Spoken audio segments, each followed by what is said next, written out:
Here are 5 games you should look out for in 2026, starting off with God of War 6. God of War 6 is easily one of the biggest games to keep an eye on over the next few years. If you're anything like me and absolutely love this franchise, you'll know there's been a lot of discussion and rumours floating around recently. With Santa Monica Studio wrapping up the Norse saga in Ragnarok, spoiler warning, after the defeat of Odin and the events of Ragnarok itself, it really feels like Kratos and Atreus are heading into an entirely new chapter.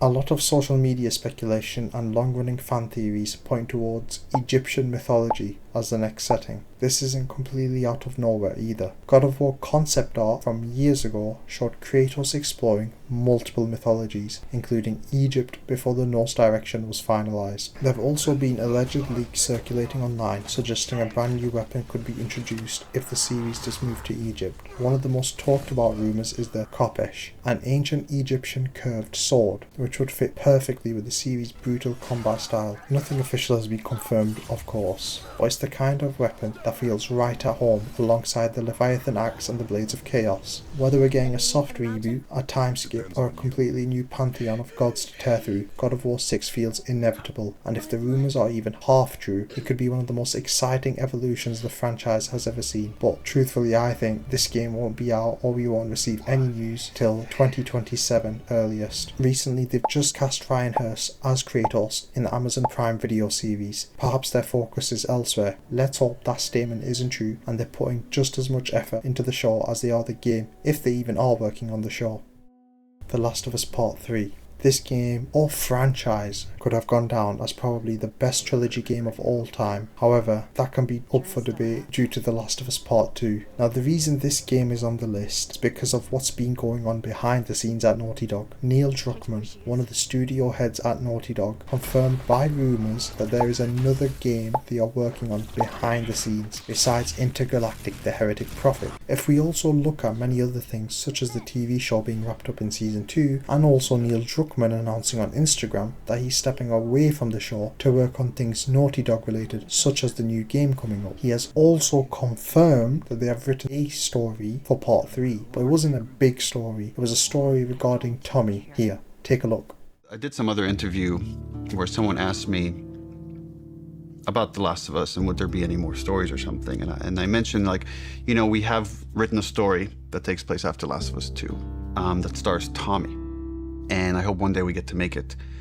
And the headlines across the industry were like, Naughty Dog has outlined Last of Us Part 3.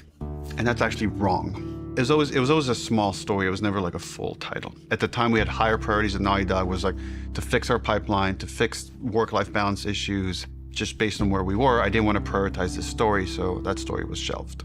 And I still believe one day it will see the light of day. I don't know if it'll be a game or a show, TBD. He's also confirmed on his Instagram post that he has a lot more news to show and he can't wait to share more news with us regarding The Last of Us, meaning there is something going on behind the scenes, whether it is that they've written the story or that they're in development of the game. I mean, who knows? I think a lot of people were disappointed in the story. I mean, it split up the entire fanbase in Part 2, and because of that it affected the sales of Part 2 and ultimately may affect the sales of Part 3, but there's no doubt in everyone's mind whether you disliked or loved Part 2, this beautiful world that was created, that we all loved from the PlayStation 3 to the PlayStation 4 and then the PlayStation 5 with all the remastered and remakes, this story needs an ending. Resident Evil 9. Resident Evil 9 is one of those games where I'm pretty sure everyone is excited. Capcom has been delivering some absolutely phenomenal horror experiences recently, from the remakes to Resident Evil Village, and now we're moving straight into the next mainline entry. This game was officially revealed at the Game Awards and the trailer completely shocked people, especially with the confirmation that Leon S. Kennedy is returning. The crowd reaction alone said everything. Take a look. Welcome. Dr. Gideon has been expecting you.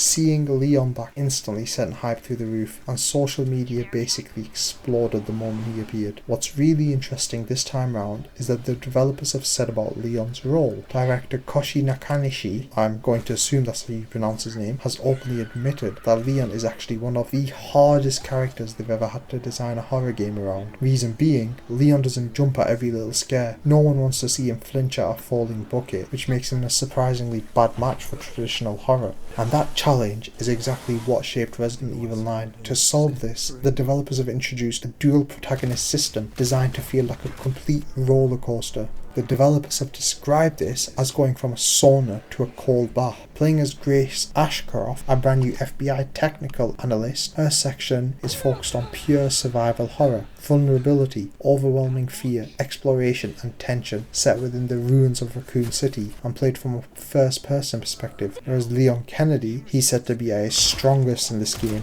Not an overpowered superhero, but mentally tough, a seasoned veteran who's seen it all. He's meant to feel empowering and comforting while still being pushed to his absolute limits. It is going to be a phenomenal game, hopefully a contender if not game of the year. We've all missed Leon and we're all glad that Leon's back. Wolverine is another massive game to keep an eye on, even though there's still no official confirmed release date. Personally, I wouldn't be surprised if Insomniac is aiming for a release somewhere around late summer to early autumn, maybe August, September or October, and the reason for that is simple. Timing. GTA 6 now pushed back to November 2026, it would make way more sense to get Wolverine out before that window rather than after. No matter how big of a company you are, whether you're Naughty Dog or whoever, going head to head with GTA would be brutal for any game, no matter how big the franchise. From the gameplay footage we've already seen, Wolverine looks absolutely phenomenal. The graphics are insane, the combat is brutal, and even little details like riding a motorbike around the world make the game feel grounded and gritty in a way that really suits the character Logan. And honestly, Insomniac's track record speaks for itself. What they've done with Spider-Man games has been incredible, and the same level of polish and care looks like it's been poured straight into Wolverine. If you're a Spider-Man fan, a Marvel fan, or just a fan of hard-hitting superhero games, this could be something really special for you. Batman.